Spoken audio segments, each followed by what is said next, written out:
In this video, we're going to talk about piecewise functions. These happen a lot in calculus, especially the beginnings of calculus when we're talking about limits.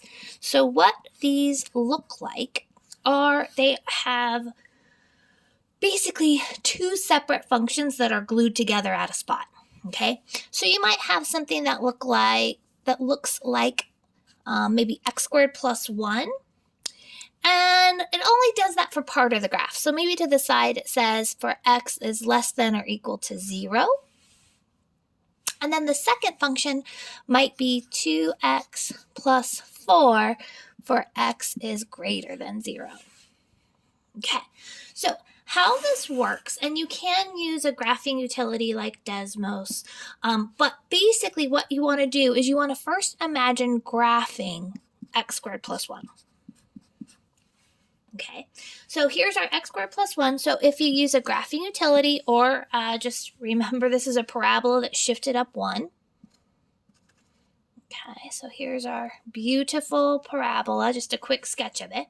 Okay, x is less than or equal to 0 means that we only want the side where x equals 0 and is less than it. So we only actually want this side right here. It means we don't actually want this piece.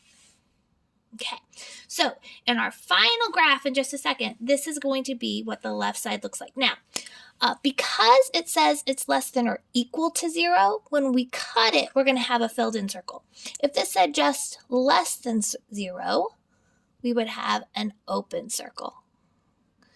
And I'm having trouble showing that open. There we go. Okay. All right, but it is less than or equal to, so we're going to chop it and have it solid there. All right, now, the line 2x plus 4.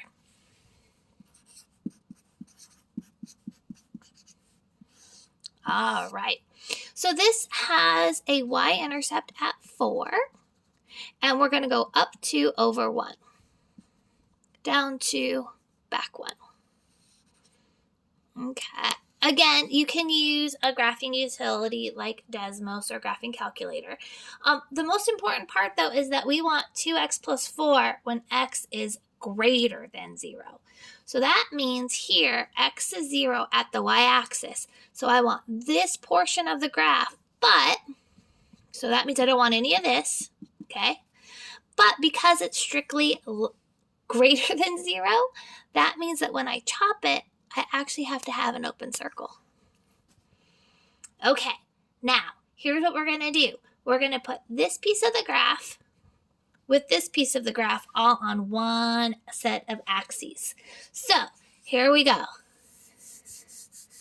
This one is the point 0, 1. So if I put now this piece onto this graph, what we're going to have, 2, 3, 4, this is my piecewise function. So this is x squared plus 1 for x is less than or equal to 0, and 2x plus 4 for x is greater than 0.